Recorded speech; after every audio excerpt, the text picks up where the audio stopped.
Hallo ihr Lieben, willkommen zurück zu meinem Kanal. Letzte Woche hat in Korea Suneung stattgefunden. Suneung ist das koreanische Abitur. Falls ihr nicht wisst, diese Prüfungen entscheiden mehr oder weniger über die Zukunft eines jeden koreanischen Schülers, mehr oder weniger. Jedenfalls wird das extremst ernst genommen in Korea. Die Prüfungen gehen den ganzen Tag und überprüfen wirklich sehr, sehr viele verschiedene Sachen. Natürlich von Koreanisch, Mathe, Naturwissenschaften und so weiter und so fort, Geschichte. Ich glaube, die ganzen Prüfungen dauern etwa 9 Stunden. Dafür werden sogar Flugzeuge angehalten, Straßen gesperrt. Die Leute werden aufgerufen, 1 Stunde später zur Arbeit zu fahren, damit keine Staus stattfinden, damit die Schüler pünktlich zu diesem Examen kommen. Die Schüler dürfen ebenso Polizei anrufen und Feuerwehrwagen anrufen, damit diese sie im Notfall zu ihrem Prüfungsort fahren, falls sie dabei sind, zu spät zu kommen. Also so extrem wichtig wird das angegangen. Und im Suneung gibt es auch einen deutschsprachigen Teil, beziehungsweise einen Teil, der die deutsche Sprache prüft, für diejenigen, die das natürlich in der Schule gewählt haben. Und ich habe mich gefragt, wie schwierig ist das eigentlich? Also gucken wir uns das jetzt in diesem Video mal an. Da sind 30 Fragen. Die Schüler haben dafür 50 Minuten. Ich bin schon gespannt. Ich habe versucht, mir die Fragen nicht anzugucken. Ich weiß, wie die ersten 2, 3 Fragen aufgebaut sind, aber ich kenne den Inhalt nicht. Also gucken wir uns das mal an.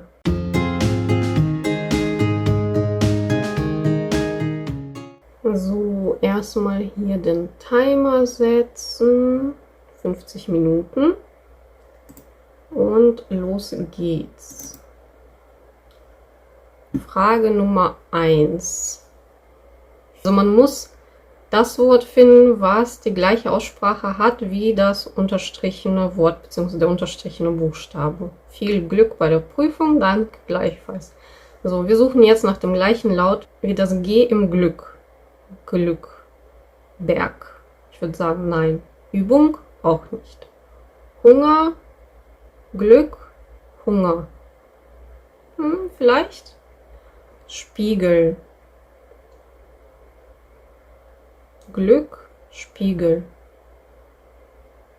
Zeugnis. Glück, Zeugnis. Ja, ist ein bisschen stummer, ne, beim Zeugnis. Oder vielleicht ist das nur meine Aussprache. Hunger. Ich würde sagen, es ist entweder Hunger oder Spiegel. Glück, Glück, Hunger. Glück, Spiegel. Spiegel, Hunger. Spiegel, Hunger. Hunger, Glück. Spiegel, Glück. Vielleicht Spiegel? Ein bisschen näher dran. Ich würde sagen, ich muss mir jetzt mal die Antworten aufschreiben hier. Also Frage Nummer 1. Ich würde jetzt sagen einfach mal Spiegel 4. Vielleicht 3. Ich würde 4 sagen. So, nächste Frage. Bei der Frage muss man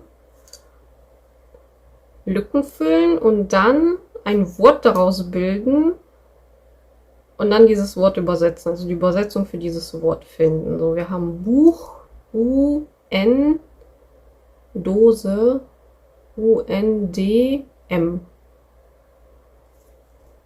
U-N-D-M, Mund. Die Antwort, Son ist Hand, dann Ip ist Mund.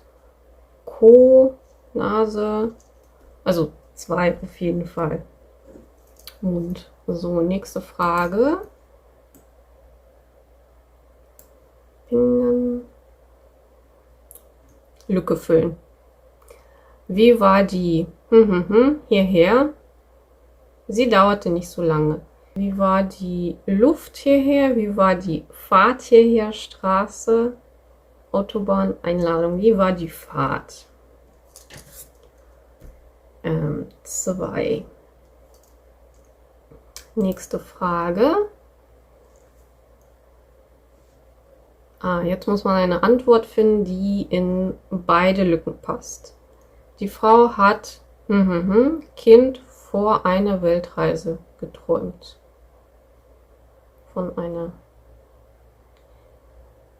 Als Kind von einer Weltreise geträumt. Von Kind. Wie Kind. Ich mache einmal das Abitur, bevor ich studiere. Ich mache erst einmal das Abitur. Ich würde sagen, das ist Antwort 1. Die Frau hat als Kind von einer Weltreise geträumt. Ich mache erst einmal das Abitur, bevor ich studiere. 4, 1.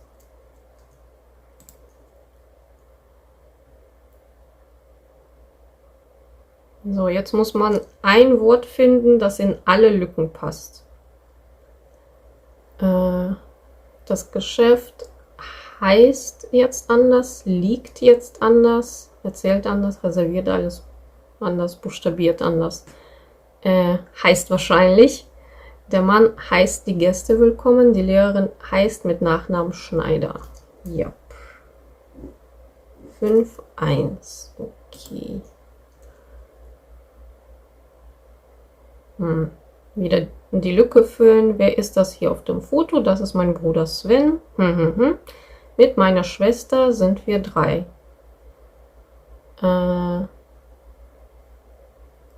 Wie alt ist der mit meiner Schwester? Wie groß ist der mit meiner Schwester? Wo wohnt ihr? Seit wann lebt ihr zusammen? Wie viele Geschwister seid ihr? Also 5, denke ich.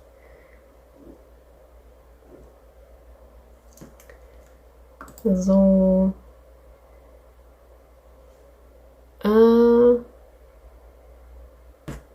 Welche Antwort passt nicht in die Lücke? Das ist jetzt mal eine Aufgabe andersrum. Da muss man manchmal bei den Fragen in koreanischen Prüfungen aufpassen, was genau gefragt ist. Darf ich das letzte Stück Kuchen haben? Nimm es dir. Sehr freundlich. Ich würde sagen, 1 passt. Es gehört dir. Sehr freundlich. Du bringst es mir. Ja, vielleicht 3. Du kannst es haben. Lass es dir schmecken. Ja, ich würde sagen 3.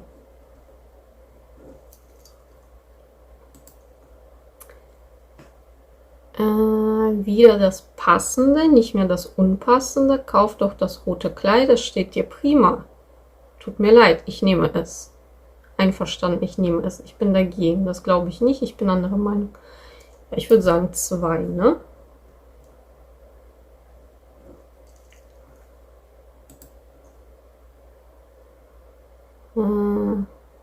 Annen, also wieder das, was nicht in die Lücke passt. Ich habe Bauchschmerzen. Okay, ich untersuche sie mal. Was fehlt Ihnen? Passt, würde ich sagen. Was haben Sie denn? Passt auch. Wo tut es Ihnen weh? Auch okay.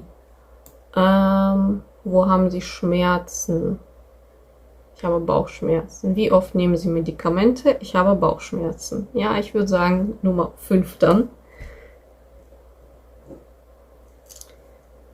So, dann haben wir wieder Lücke.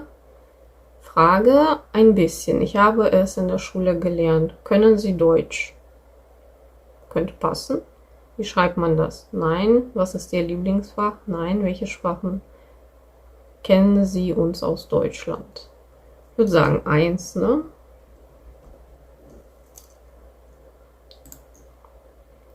Aha.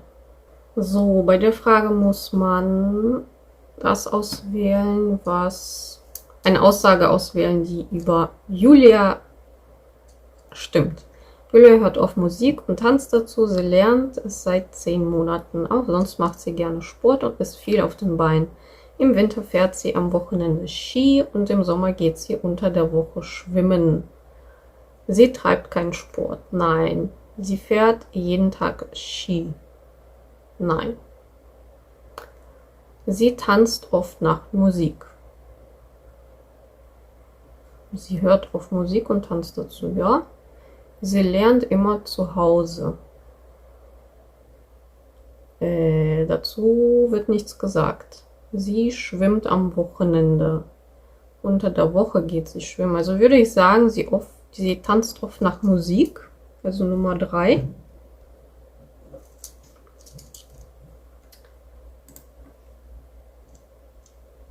Belgien.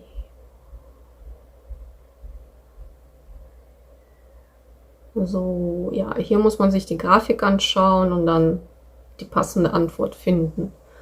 Um 18 Uhr ist das klar. Nein, es sieht nach Regen aus. Den ganzen Tag regnet es. Das stimmt auch nicht. Am Abend bleibt es trocken. Nein, es sieht regnerisch aus. Am Morgen scheint die Sonne. Ja, das stimmt.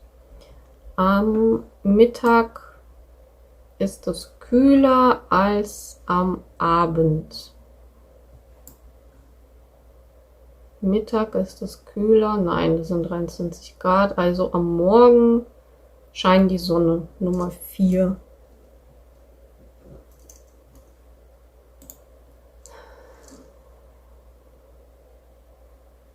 Wieder eine Lücke füllen. Das kommt sehr häufig vor. Gib mir mal bitte ein Blatt Papier. Danke, du bist ein toller Freund. Hier hast du welche. Welche sind mehrere? Es wird aber nur nach einem gefragt, also glaube ich nicht, dass das die richtige Antwort ist. Ich brauche noch mehr. Das stimmt auch nicht. Leih dir einen Kugelschreiber. Nein. Hol es dir von jemand anderem. Danke, du bist ein toller Freund. Ich habe auch nichts zum Schreiben. Ah, okay. Ja gut, dann ist das Nummer 1. Hier hast du welche. Okay, ich hätte jetzt gedacht, dass da auch vielleicht auf Singular und Plural geschaut wird, aber ist scheinbar nicht der Fall. Also Nummer 1 macht, glaube ich, als einziges Sinn. So, nächste Frage. Hier muss man jetzt wieder... Nee, hier muss man jetzt eine Antwort finden, die nicht stimmt. Gucken wir uns das mal an. Lesen wir uns erstmal die Frage durch, also den Text durch. Getränkeverkäufer gesucht, ab 18 Jahren. Diese Daten 18 von 22 Uhr, Nürnberger Weihnachtsmarkt, 13 Euro pro Stunde, anrufen, bis bla bla bla. So, Antwort Nummer 1. Imyoril Panme Handa. Getränke verkaufen. Es wird ein Getränkeverkäufer gesucht, also stimmt das. Haro Seshigan Handa. Man muss täglich 4 Stunden arbeiten, von 18 bis 22 Uhr sind 4 Stunden, also stimmt das auch. Yoldolse Isang Chiwon Halsu Ita. Also man darf nur arbeiten, wenn man über 18 ist. Ab 18 Jahren, also ja, stimmt auch. Es wird nicht morgens gearbeitet. Ja, es wird abends gearbeitet, 18 bis 22 Uhr. Und dann kann ich das nicht richtig lesen. Ildangeru 13 Euro를 받는다.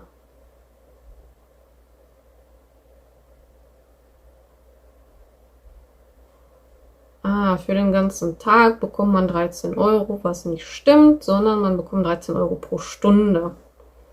Also Nummer 5. Nächste Frage. Wieder die passende Lücke. Lange nicht gesehen. Wie geht's dir? Und dir? Bei mir ist alles gut. Wie geht's dir? Das gefällt mir. Nein. Ist es mir egal? Nein. Das ist schlimm? Nein. Besser geht's nicht? Ja. Ich finde es sehr gut. Ich würde sagen Nummer 4.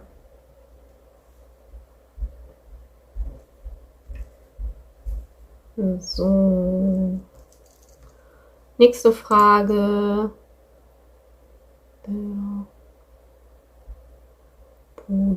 So.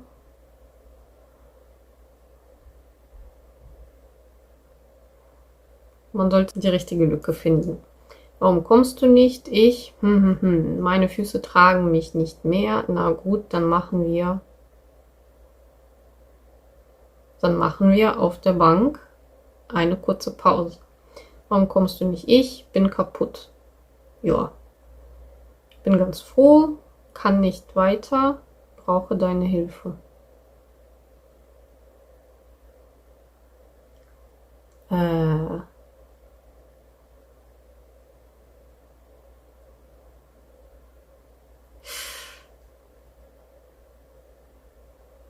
Ah, hier kann man 2 Antworten auswählen. Das habe ich da unten erstmal gar nicht gesehen.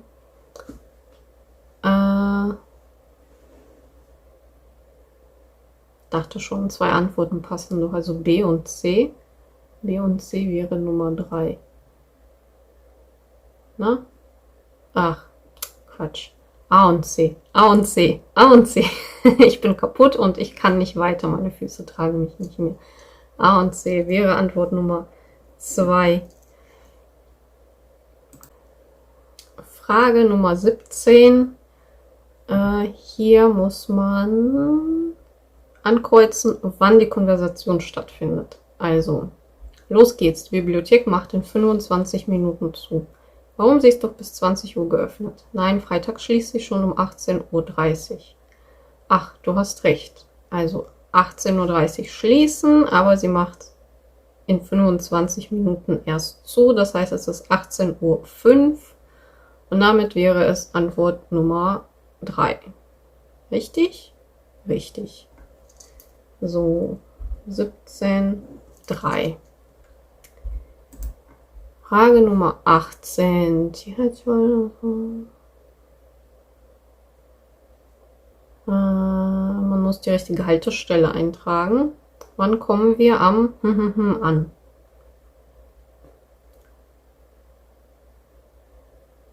Also in ungefähr 15 Minuten. Wir sind jetzt an der Station Schlossgarten und fahren noch 3 Stationen bis zum Rathaus 3. Dort steigen wir in die U13, in die U3 in Richtung Hauptbahnhof, also in diese Richtung, und nach einer Station sind wir da. Also Theater. Zum Theater fahren Sie. Das ist Antwort Nummer 3. 18,3. So. Frage 19. Pinghane. Dero Kalmalu. So, wieder das, was nicht passt. Willst du morgen mit mir zum Mozart-Konzert? Ja, klar. Das höre ich gerne. Dann bis morgen. Ja, klar. Da bin ich natürlich dabei. Ja. Ja, klar. Das wird viel Spaß machen. Ja. Ja, klar. Ich wollte seit langem dorthin. Ja, klar. Darauf habe ich schon gewartet. Ja, klar. Gehen wir an einem anderen Tag. Ja, Nummer 5 passt da nicht rein. Frage 20.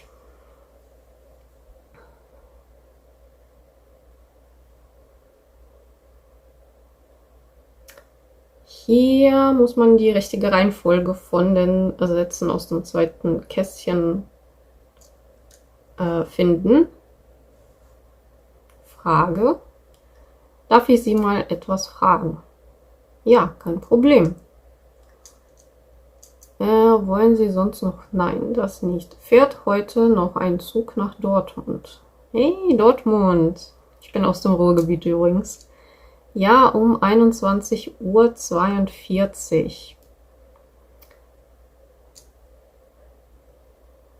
Wollen Sie sonst noch etwas wissen? Nein, das ist alles. Also ACB. ACB ist Antwort Nummer 2. So, schnell die nächste Frage.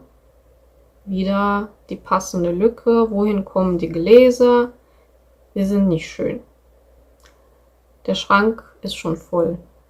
Sie passen nicht zum Esstisch. In der Küche ist kein Platz mehr. Im Regal sehen sie sicher gut aus. Gute Idee, stellen wir sie dahin. Antwort Nummer 5. In der Frage 22 geht es darum, das Thema zu finden. Also worum geht es in dem Text? Dieses Fest findet, ich würde sagen, das ist eigentlich schon vom Bild klar. Dieses Fest findet immer Ende März oder im April statt. Meistens bekommen Kinder in diesem Fest Eier oder Haseln aus Schokolade. Die Kinder müssen sie aber im Haus oder im Garten suchen. Ostern. Frage 22, Antwort 1, Ostern. So, Ostfriesland, Teekultur.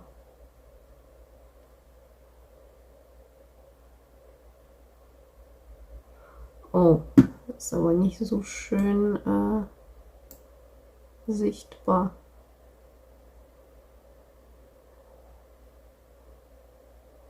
Also die zwei, weder die zwei, muss man die zwei passenden Antworten finden. In Ostfriesland wird seit etwa 300 Jahren Tee getrunken. Nach einiger Zeit entstand eine Teekultur mit einer Teezeremonie. Dabei legt man ein Stück Zucker in eine Tasse. Darauf gießt man schwarzen Tee und danach kommt Sahne hinein. So kann man zuerst die Sahne, dann den starken Tee und am Ende den süßen Zucker schmecken. In Ostfriesland hat man im Jahr 2022 etwa 300 Liter Tee pro Kopf getrunken. Oder kann ich sicherlich mithalten. Das war weltweit am meisten. Wusste ich gar nicht. Okay. Das Teetrinken entstand mit der Teezeremonie. Nein. Nach einiger Zeit erst. Man gießt den schwarzen Tee auf die Sahne. Nein, man gießt erst den Tee auf den Zucker und dann die Sahne. Der Tee wird mit Sahne und Zucker getrunken. Richtig. Man trank 2022 pro Kopf weltweit am meisten Tee. Ja, also C und D. Wäre dann Antwort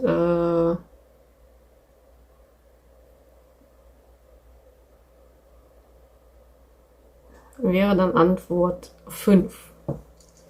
So, 23, 5. Frage 24, ein bisschen mal was anderes. Hier geht es darum, dass man den unterstrichenen Part übersetzen soll, beziehungsweise den Sinn, den passenden Sinn unter den Antworten finden soll. So, da sieht man schon das A und O. Es wird bald Winter, bleib gesund, das ist das A und O. Wie bitte? Was meinst du damit? Mit das A und O sein meint man, dass es das Wichtigste bei einer Sache ist. Ist ja eigentlich schon im Text erklärt. Achso, jetzt habe ich es verstanden.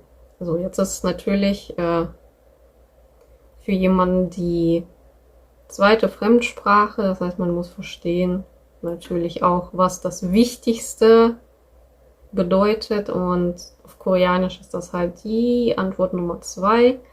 Das erste ist halt sehr schwer, am wichtigsten, sehr interessant, stabil bewahren, Stabilität bewahren und ich glaube sowas wie Kurs abschließen oder sowas. Ja, also auf jeden Fall, wir wissen es ja, dass es die Antwort Nummer 2 ist.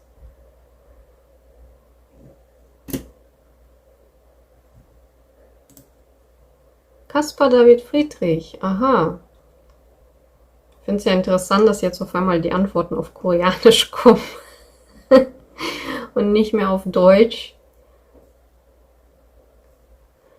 Muss ich mal selber erstmal gucken, was die Antworten heißen.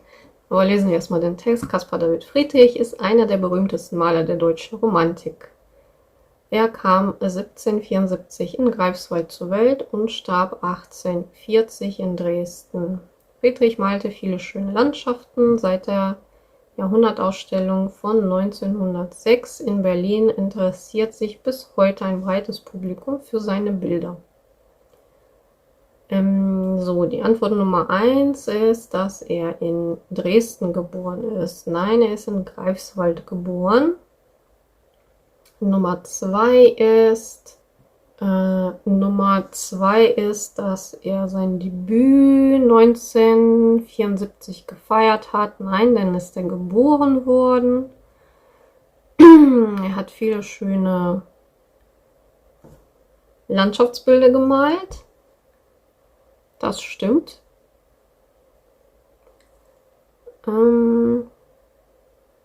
lehnte die deutsche Romantik ab. Er war der berühmteste Maler der Romantik. Nein. Das ist ja schlecht zu lesen. Sein berühmtestes Bild ist die Jahrhundertausstellung.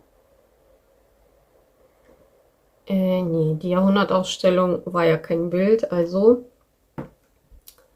Antwort Nummer 3, er hat viele Landschaftsbilder gemalt.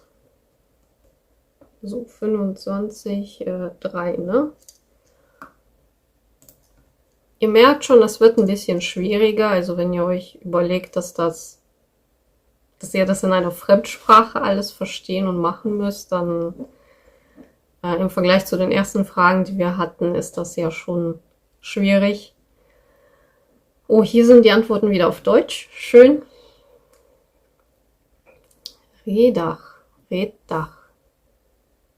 Was ist Reddach?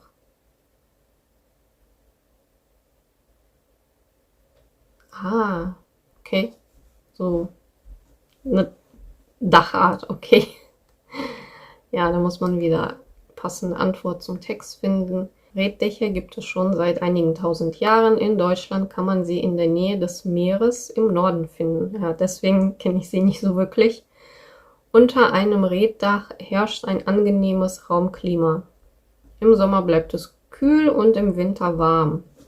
Aber Reddächer halten meistens nur 25 bis 40 Jahre und kosten viel Geld. Reddächer sind sehr billig. Na, offensichtlich nicht. Reddächer gibt es seit 10 Jahren. 10? Nee, 40 Jahren. Nee. Man braucht für ein Reddach 25 Jahre. Nein. Es gibt viele Reddächer im Süden Deutschlands. Nee, die sind ja im Norden. In einem Reddachhaus ist das Raumklima angenehm. Ja, ich glaube, das ist die einzige Antwort, die irgendwie in Frage kommt, nicht? So. 27. Lücke füllen. Im Herbst fallen die Blätter von den... Hier geht's um die Felle. Ich habe mich schon gefragt, warum ist das denn so weit hinten? Das kann doch nicht so schwer sein, aber klar, natürlich ist das schwer. Im Herbst fallen die Blätter von den Bäumen. Ich denke, für uns ist das ganz eindeutig von den Bäumen. Nummer 4. So, 3 Fragen noch übrig. Frage 28. Wieder so ähnlich wie am Anfang.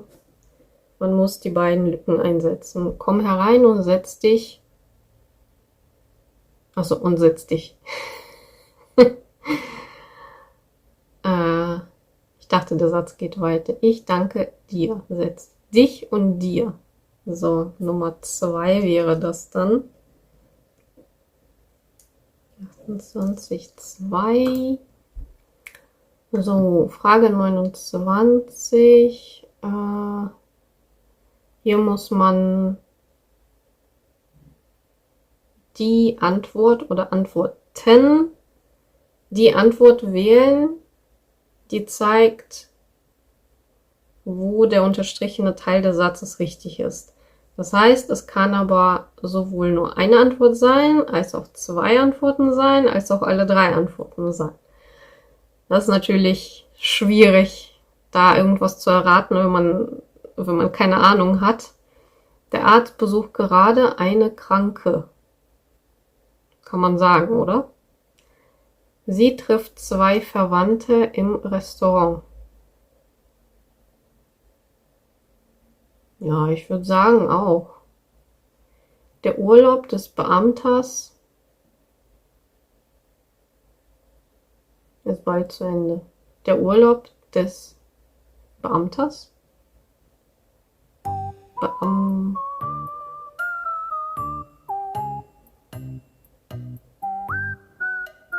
Des Beamtes? Nee. Des Beamtens. Der Urlaub des Beamtens. Oder? Oder bin ich jetzt ganz doof? Der Urlaub des Beamten. Des Beamten. Ja, wenn man, wenn man zu viel nachdenkt. Der Urlaub des Beamten ist bald vorbei. Das wäre die richtige Antwort.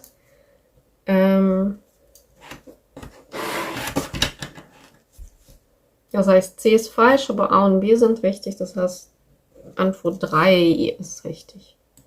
So, welcher Ausdruck ist korrekt? Hier sind 2 Sätze, die korrekt sind. Heute singt er das Lied am lautesten. Ja. Für mich ist dieses Café am hübschesten. Sie benutzt das scharfste Messer zum Gucken. Das schärfste Messer. Okay, C ist falsch. Lars hat in der Klasse die neuesten Nachrichten.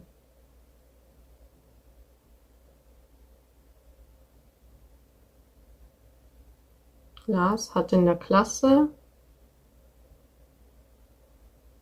die neuesten. Heute singt er das Lied am lautesten. Am lautesten. Okay, A ist falsch und B und D sind richtig. Am lautesten. Okay. B und D. B und D. Richtig? Für mich ist dieses Café am hübschesten. Ja. Lars hat in der Klasse die neuesten Nachrichten. B und D. Antwort 4. So, dann gucken wir mal, was wirklich richtig war. Also, falls ihr mitgemacht habt, Frage Nummer 1. Die richtige Antwort ist 4. Hatte ich tatsächlich recht. Frage Nummer 2 ist 2. Frage Nummer 3 ist 2.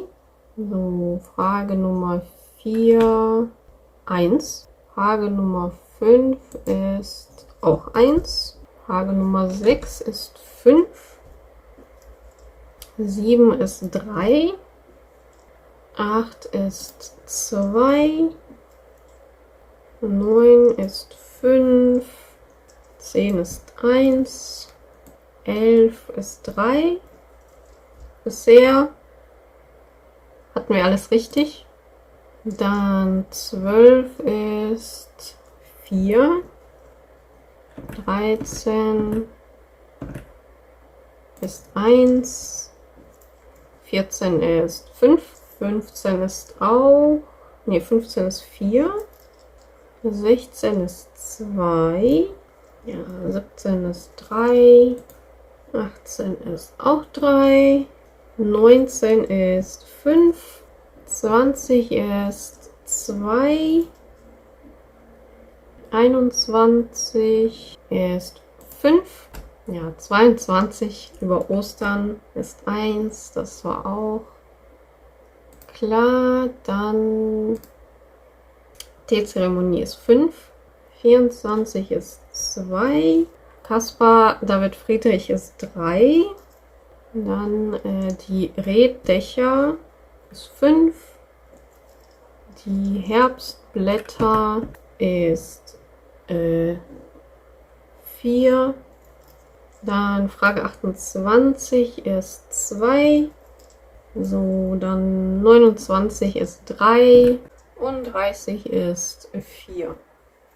Ich habe alles richtig. Ich glaube, die einzige Frage, wo es für mich persönlich schwer war, war eigentlich die erste Frage, wo man so die gleiche Aussprache für einen Buchstaben finden musste. Ich glaube, weil wir da gar nicht so richtig drüber nachdenken, wie wir das aussprechen. Aber ich muss sagen, wenn ich Koreaner darüber frage, wie sie Sachen aussprechen, können sie mir das auch meistens nicht so gut erklären. Übrigens, falls ihr einen Koreanisch-Test nehmt, also den Topic-Test für die koreanische Sprache, ist der auch sehr ähnlich aufgebaut. Also die Aufgaben sind teilweise nach dem gleichen System aufgebaut. Ich finde es aber ein bisschen unfair, muss ich sagen, weil wenn man den Koreanisch-Test nimmt, sind die Fragen natürlich auf Koreanisch.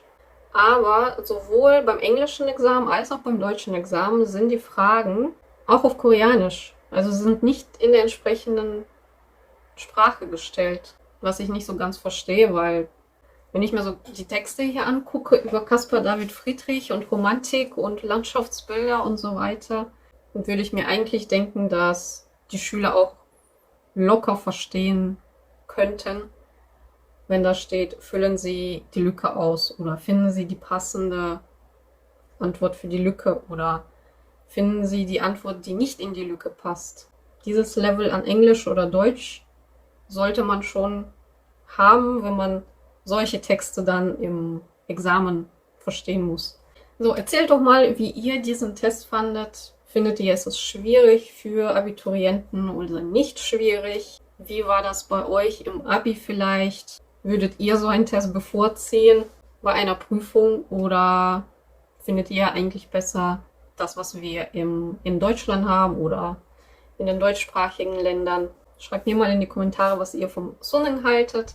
Ich fand es mal interessant. Ich habe jetzt ehrlich gesagt, zwischendurch musste ich die Uhr leider anhalten. Ich weiß gar nicht, wie viel Zeit wir jetzt tatsächlich dafür gebraucht haben. Aber ich setze die Uhr irgendwie im Video ein und dann werdet ihr das sehen. Aber ich denke, wir waren schneller als 50 Minuten. Ich hoffe, es hat euch auch Spaß gemacht. Mir hat das Spaß gemacht. Und wir sehen uns im nächsten Video. Tschüss!